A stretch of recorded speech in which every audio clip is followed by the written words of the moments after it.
Today I'm going to do a short video about how to install and also change the filters of the Alkaline Ionizer Purifier Energizer by AOK.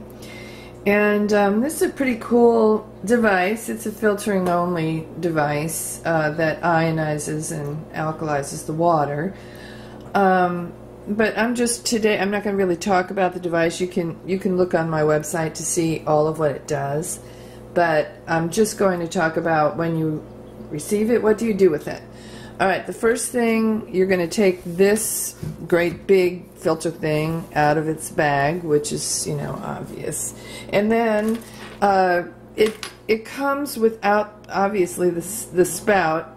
The hole for the spout is right there, but the spout is not installed. Obviously, you have to do that. But it's a pretty simple process.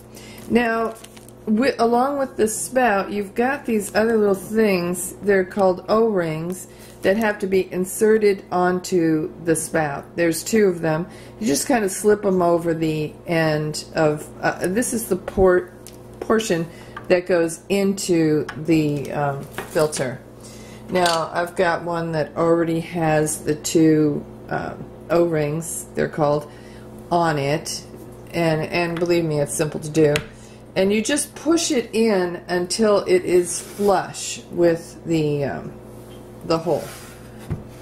Okay, now if you're going to move this around, let's say you're going to come in and change, it's time to change the filter, or you're going to move it from one location to another, you always want to remove this spout when you're doing that and put the spout in a safe location so that it will not break.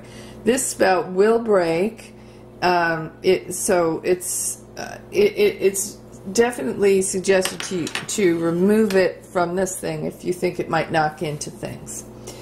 Alright, now it comes with a filter in it, so there's nothing you need to do other than stick this spout on, and then there's a spot under. This is my particular unit, and it comes with hosing, and I always cut some of the hosing and I stick it in. Now, let me just show you. These quick connect fittings are a little tricky. You can pinch and pull to remove it, and then when you go to put it in, you want to push and then push some more. Make sure it gets seated in there. Now, you can manipulate this to remove the entire hose every time you move this device, or you can leave a piece of hose in like I do. And usually what I like to use is some kind of a union. This is a quick connect union, but it has an extra feature of having a shutoff. Now, I really love the shutoffs. I mean, I'm a fanatic on shutoffs because they help you to control the device. Now, it's just as simple, because they're quick connects, it's as simple as just push in until it's flush, and then the rest of the hosing can be pushed in on the other side. It comes with plenty of hosing, by the way. This will be plenty to hook into your faucet. It also comes with oh, by the way, I have this here just to show you. This is just another type of union, a quick connect on both sides. And you could, if you didn't want to spend the little bit of extra money for the shutoff, you can get these. These are much cheaper, but the shutoff's not expensive either. So, and those don't come with the device. But I do sell them in my accessories on my website, so you can look for them and order them with your device. Now, this is a very, very nice quality diverter that comes with this unit, and with three different, these are adapters just in case this diverter would not fit your sink. Now, I have picked this device up and brought the diverter with me, and I've used it in hotel rooms and other people's homes and various things.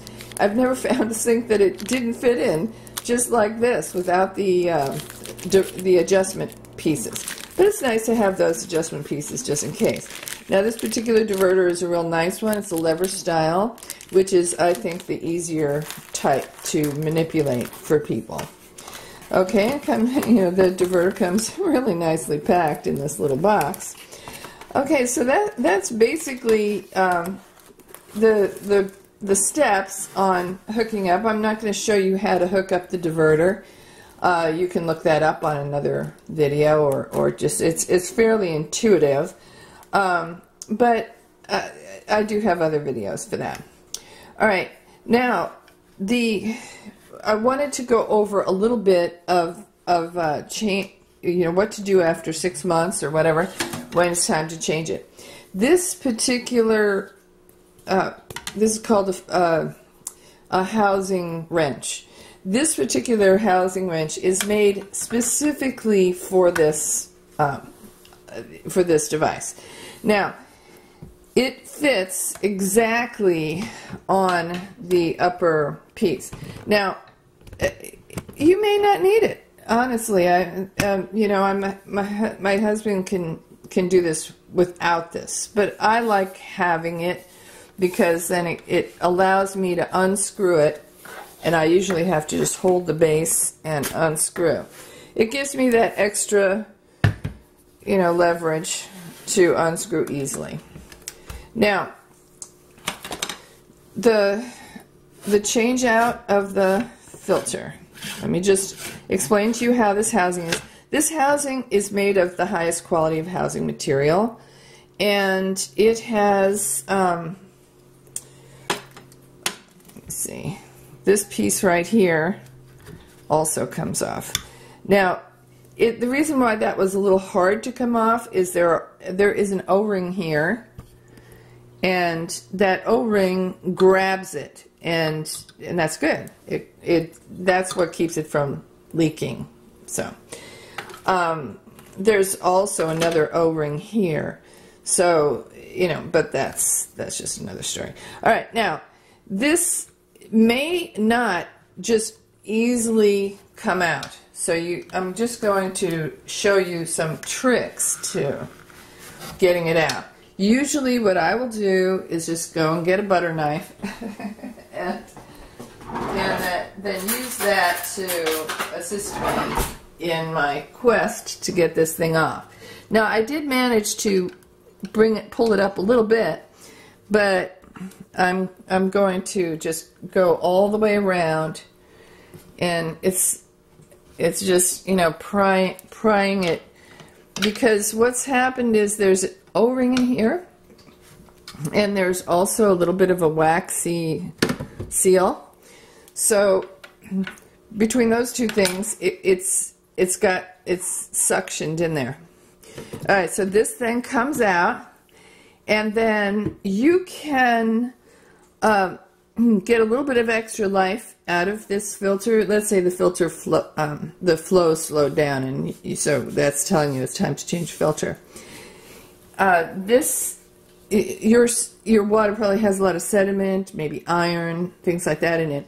You can use this scrub pad, which comes with the device, to actually scrub the ceramic. And you see how it cleans it up.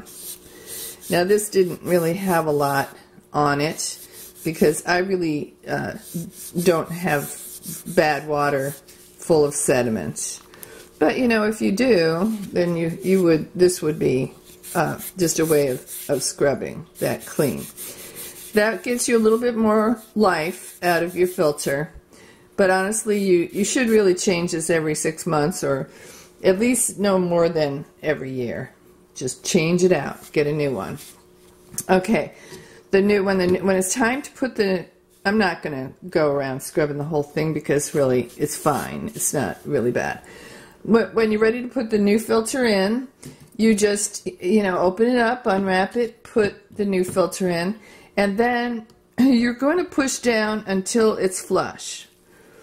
And that might just take going around and pushing every ½ inch. See, and then it gets all the way down there and nice and flush.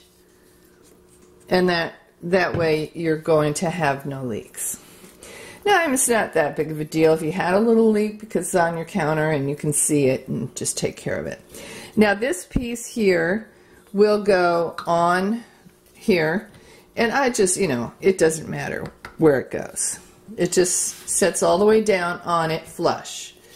Now it's time to put this outer piece on, and you just screw it down as far as you can. And then that wrench will help you do the rest. Don't over screw. I mean, it's pretty apparent when you've gotten it screwed all the way down. Really, to screw it on, I don't even need that filter wrench because that's on fine.